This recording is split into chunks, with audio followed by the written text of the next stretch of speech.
This is week 3 of my Stardew Valley challenge run, where I reach perfection as soon as the game lets me.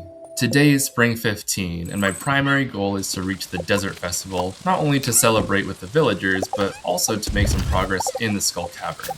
First, though, I do need to tend to my farm, so I'll say hi to the chickens, make a little bit of space for new crops, organize the inventory, chop down a tree for some reason, and finally we'll head into town to buy some seeds.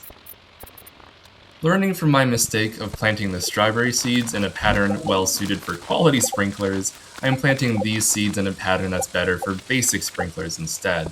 And with that, we're now ready to go celebrate the Desert Fest. Wait, I forgot. I actually have a quest, and I need to deliver an anchovy to Demetrius. Okay, there it is. Now we're ready for the Desert Festival. First, I'll talk to the chef. By ordering a dish with shrimp in it, I'll raise my fishing level from 10 to 13, making catching these 3 sandfish a breeze. Then we'll talk to Marlin and accept a quest, and get some calico eggs from the trash can before absolutely smashing the quiz and getting more calico eggs that way. We'll spend them on a few dishes with luck buffs in them, and finally, after giving Demetrius the anchovy, we can go around and get the Nautilus shell. The Nautilus shell is necessary for a community center bundle, and given that it's a winter forageable, it's really important to get it, well, before winter, the last season. Finally, I order a dish that increases my luck and my movement speed before going into the Skull Cavern. After stacking on more speed and luck buffs, we're blessed by the first calico statue in the Skull Cavern. That's the worst debuff, and I got it first. Great, love it.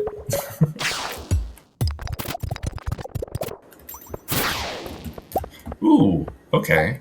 New weapon? Nice. Significantly better than my trident. Alright. I think for inventory space I'll just trash this. Yeah. Oh, I guess I can't. I'll just leave it on the...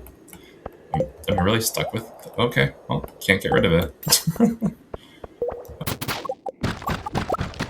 Oh, wow. And a burglar shank, which is worse. Okay. I can get rid of that one at least. Oh, and normally I would just craft a staircase to bypass this infested floor, but I think the pre-built staircase is already here. Yeah, nice. So I can get my coal and get down without wasting a staircase. Not bad. Progress is a little slow going, but I make up for it with some pretty lucky drops. Ooh, wow, and a rabbit's foot. That's a pretty lucky drop.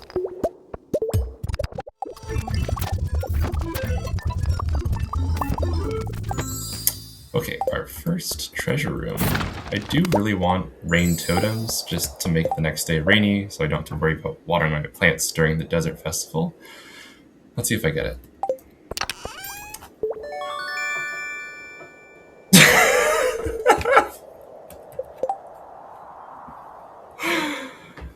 And I got 3 of them. I think it rolls 1 to 3, and I got the most. Oh, that's fantastic. Cool. Invigorated by that incredibly lucky find, I make more progress in the Skull Cavern. The lower you go in these caves, the better ore you'll find. So I'm taking every ladder and every shaft at basically the soonest opportunity.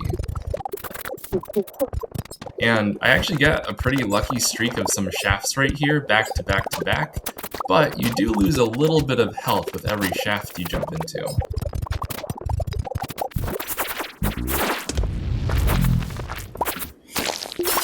Didn't realize how low health I got. Woof, that was close.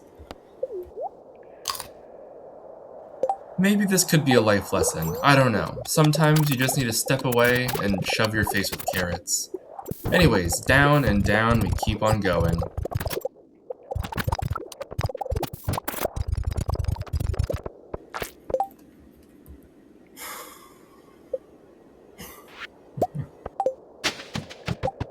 After our second near miss, I'm a little too wigged out to keep going. Plus, our food is half as effective, so it's best not to push it. Leaving the cavern and turning in the quest, we can now spend our calico eggs. I decided to spend it on some food with luck buffs, on a book that gives us some foraging experience, and a few explosives for tomorrow. And let's warp on home now that we're done.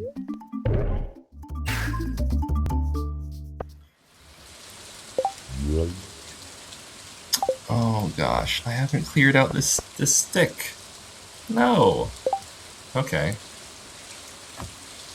I could use my warp totem. Warp directly to your house. I should use a rain totem now either way. There we go. Rains tomorrow.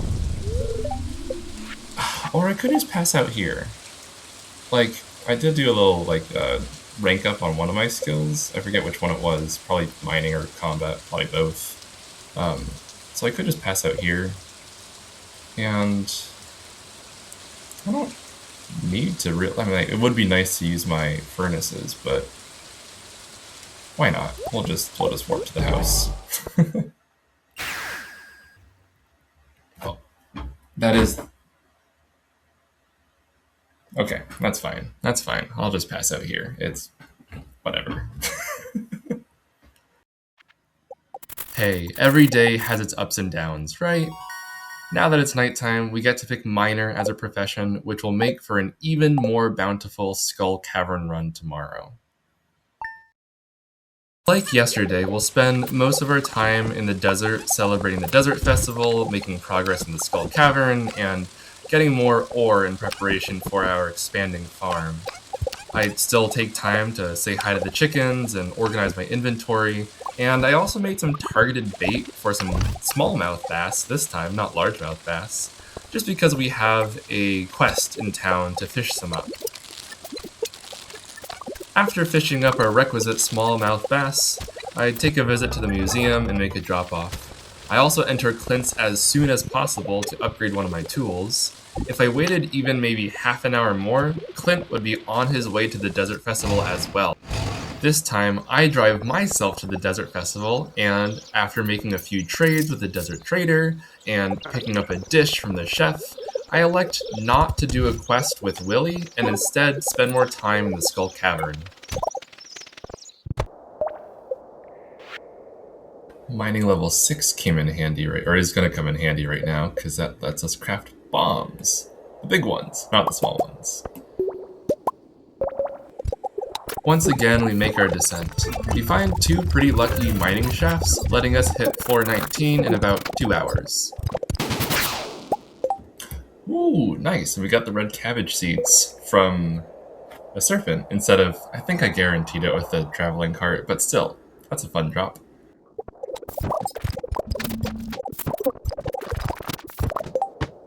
Nice treasure chest, and let's see if I can get the prediction on this one. Dark cowboy hat. Not something I want, but... Oh, okay. Alright, I'll take it. Seed maker, that's nice.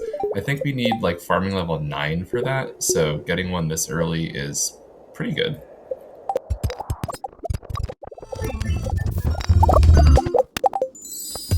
Wow, monsters do less damage. That's cool.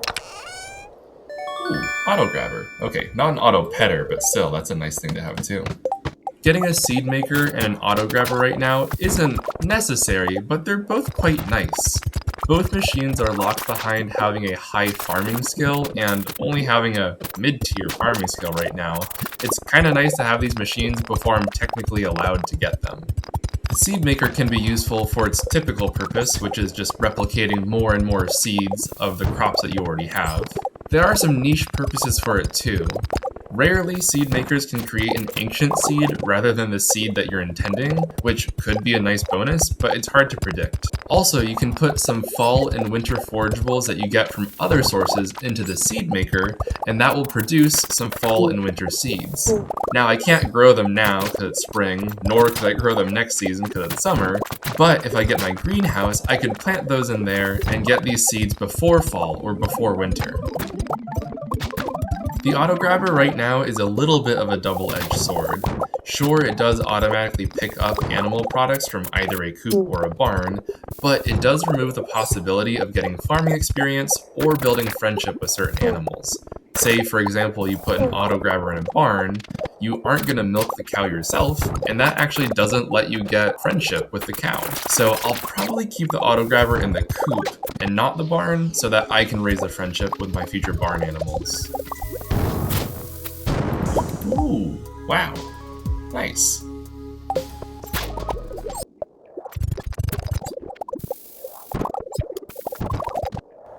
Cool, okay, prehistoric floor. I think I do want to kill all the dinosaurs, just for the chance to get a dinosaur egg. I haven't gotten one yet.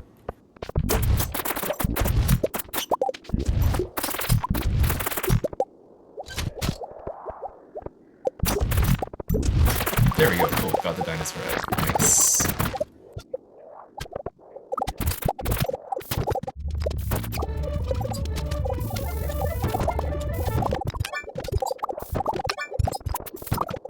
Okay, I won't use the warp totem. In fact, I'm just gonna trash it right now. I don't want to think that I want to use it at all. I don't even want to have it.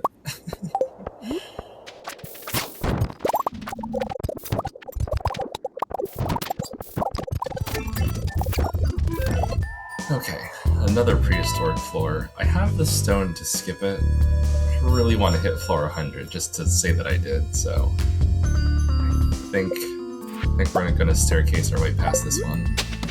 I already have 2 eggs. Nice, there we go. Floor 100.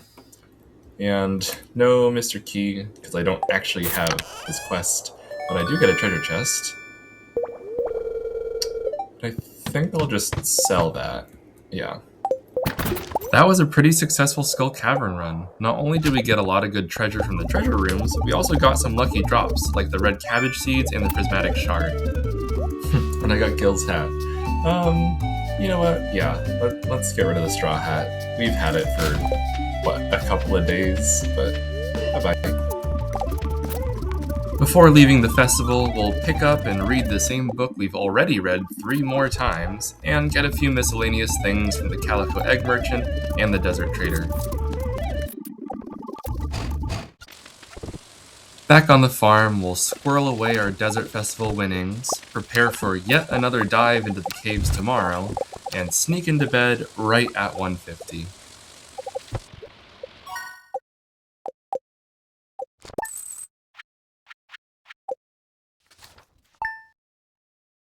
Spring 17, the last day of the Desert Festival. Before heading to the Calico Desert, we'll pet the chickens, clear that tree so I can finally warp back home, chop down a few other trees, and finally craft 12 sprinklers to water our crops.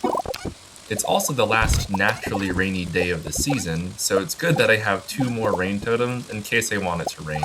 Warping to the desert, I waste no time. I get a quick dish from the chef and head straight to the Skull Cavern. I want to make sure that today is at least as successful as yesterday.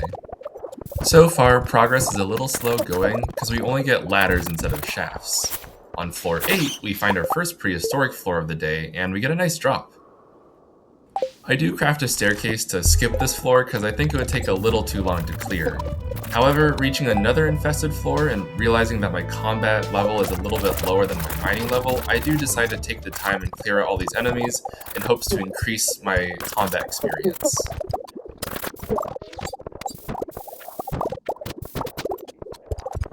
Progress is once again a little slow going here, and interestingly, we come across yet another prehistoric floor. And I consider skipping it, but hey, Hanj is no coward, and after popping back a few vegetables, she's ready to go. I'm not quite sure how close Hanj is to getting the Pepper Rex eradication goal, but unfortunately the reward there is just a cosmetic item, so there isn't a bonus reward to slaying these dinosaurs besides the combat experience or a potential drop. From the crates, we actually get a warp totem back to the farm, and now that the tree is cleared, I'm actually not worried about having this in my inventory. We get down to floor 30, and that satisfies the quest from the Adventurers Guild. And we get 2 more floors, but I decide to hop out because we're running low on health and also on food. At the Desert Trader, I realized that we could buy a magic rock candy for 250 calico eggs, but we're only at 223, or 28 with the trash can. So let's head on back into the Skull Cavern and see if we can get 22 more calico eggs. Though in about of like an hour and a half of in-game time, I get one calico egg, so I do need to switch gears and try a different strategy.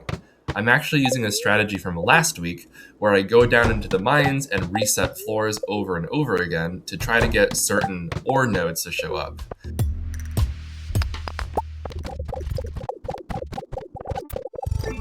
This strategy obviously is more tedious in real life, but it does let us get the most out of our in-game time. These eggs as currency are useless for the rest of the run, so it would be nice to do one last big purchase and not have to worry about wasting any eggs. And here I'm debating whether I should go out to the right and get this last calico rock, and I do, and fortunately I'm blessed with actually 3 here. I only need to break 2 of the 3 calico rocks to get the requisite 250 calico eggs, so we can hop right back out of the mines and finally get that magic rock candy.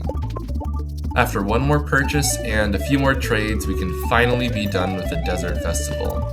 I think I would have been a little bit more successful at the Desert Festival if I indexed more into mining in the first 2 weeks.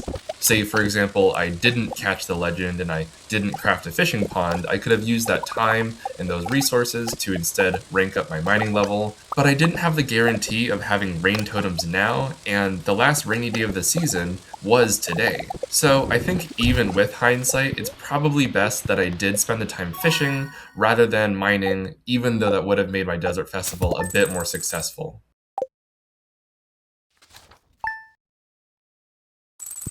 I'm actually kind of pleased that I can finally do something besides go to the desert today. Oh, hi Emily. A sewing machine? Cool, thanks.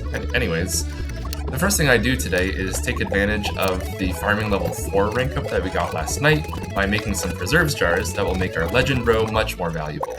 Second, I need a little bit of time for the furnaces to smelt some bars, so that's why I'm chopping down some stumps and some trees just to spend some time. I need 5 iron bars for a tool upgrade from Clint, and 5 copper bars for a silo from Robin.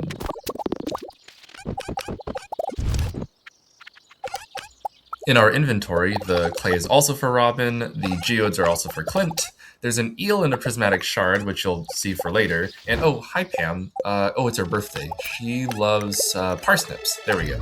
And let's get a few more things for Gunther. The eel is for a notice board quest. George wants to have the eel with some red wine. Kind of a nice combo. That does give us a prize ticket, which gives us some mixed seeds. We can donate the dinosaur egg, because we have more than one, but not the prismatic shard. And we'll prep our inventory for opening some geodes with Clint. I did use a predictor to find the treasure appraisal guide, the golden pumpkin, the pearl, and a treasure chest from the artifact troves. After donating more goods to Gunther, we can go back to the mines, drop off some stuff, and finally build our silo at Robin's. Here I am deciding where to move my farmhouse to give me a bit more space, and I do decide to put it right next to my peach sapling, thinking that it would still grow next to my home.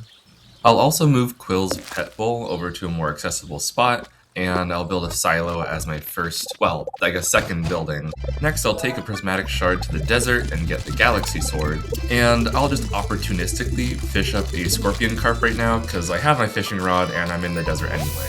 It's quite an arduous battle, but I finally pull it off. Returning back from the desert, I take a sec to water the plants and water the cat. And as you might have seen, the basic sprinklers with the quality sprinkler setup on the strawberries doesn't really work out so well. Also, I don't forget to sell off the treasures that we got earlier from the artifact troves. This is 10,000 gold coming from these 3 items. Now we'll just make some progress in the regular mines. I do want to hit floor 120 to get the skull key, which will unlock the skull cavern. And if you're thinking, wait, were you just there for the desert festival? Yes, of course I was. But for some reason the door is unlocked during the festival, but it re-locks afterwards, so we still need the key. I thought that was going to be a lucky ring, it's just a glow ring. Oh well. Even though my primary goal is to reach floor 120, I am taking a little bit of time to slay some dust sprites and some bats. I want their loot. Again, I thought that was a lucky ring. They just look so similar. I'm also quite pleased with the progress that I'm making. We started on floor 55 today, so this is 20 plus floors. Oh, nice. I mean, I don't really need the bone sword anymore, but it's a kind of cool drop. Yes, okay, nice. Wow, 2 coffee beans at once? That must have been the monster compendium that I read. That'd be quite rare if I got 2 from 2 dust sprites in a row. I was really waiting for one of these. It's the whole reason why I was going out of my way to kill these dust sprites. So now we have coffee. I mean, I already have diamonds for the triple shot, but like, I wanted to start growing some coffee. And I think level 80 is a good enough stopping point. Maybe I'll sell some stuff to the Adventurers Guild and then go home.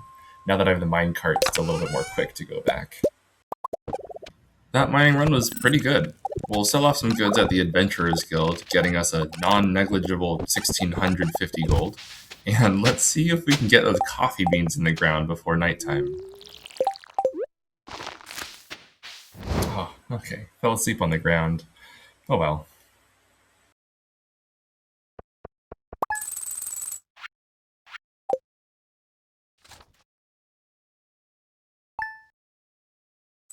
Day 19 is a fairly simple day, all things considered. Like most days, I'll take a sec to tend to the crops, and I have a decision to make.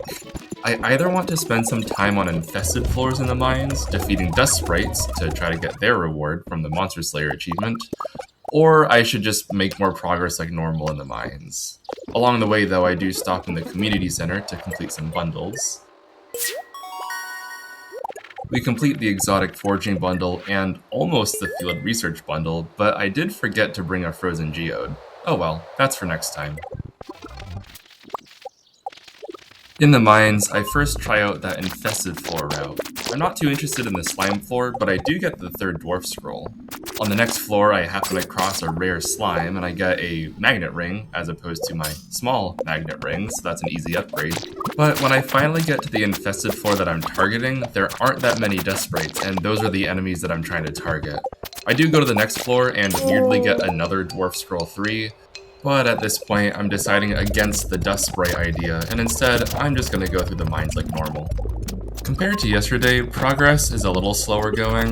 The rocks down here on floor 80 plus take an additional hit to break, compared to the rocks on the floors previous to floor 80.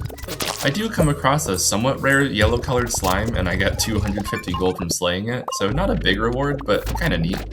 I come across yet another interestingly colored slime. This one drops some gold ore, and my next interesting drop comes from a lava crab, which drops a crab. This is the last item I need for the crab pot bundle, which I've been waiting for, finally. It takes a little while to get down the next 5 floors, but it's not too bad. On floor 100 we find a treasure chest in which we'll get a star drop.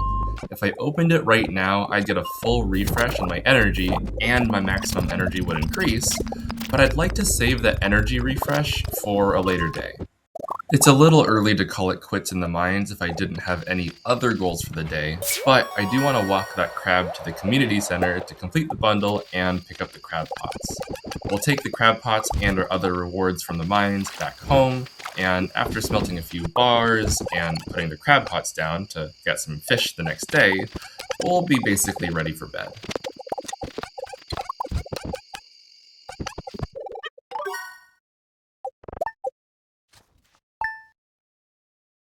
Spring 20 is an errand-filled day, though we do need to finish our farm chores first.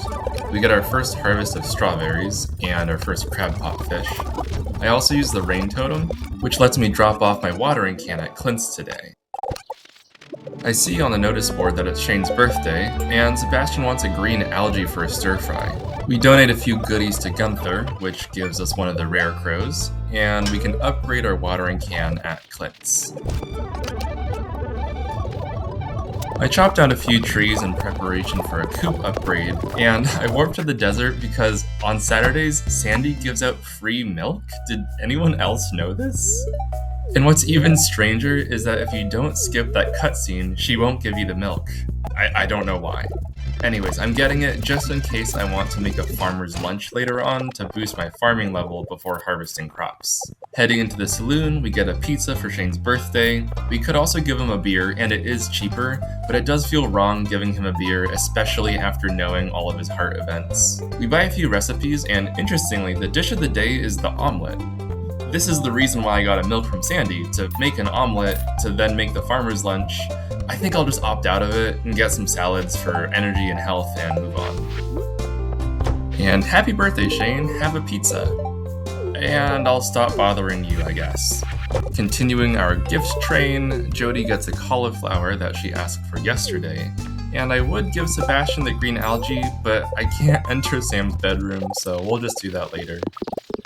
The Secret Woods offers some hardwood from these stumps and a toga shirt from a slime. And the days are getting a little bit warmer, summer's around the corner, so let's put it on. We're still not done with our errands. Let's go talk to Robin and finally move back the farmhouse so the peach tree can start growing again. Also, I opt for the coop upgrade right now. I could have also gotten a barn, but, either one. Finally, the errands are done, so now we can spend some time in the mines. This particular floor takes a while, but it's just because I'm missing that ladder in the bottom left corner. Eventually I find it, and we keep going. And after giving Sebastian some green algae in the dark, we can make some more progress in the mines. Our energy levels happen to be quite low, so saving that star drop earlier is definitely coming in handy now. And I'm still debating in my head whether I want to hit floor 120. Yes, it does give me the skull key, but it does make some monsters stronger, and I'm wondering if it's worth it to farm the dust sprites and the shadow people before getting the key. So let's stop at 115 and make that decision later.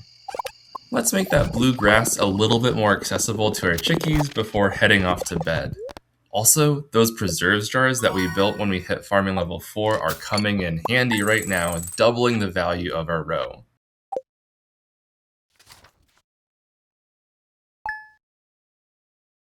At this point, I'm sure you know the drill.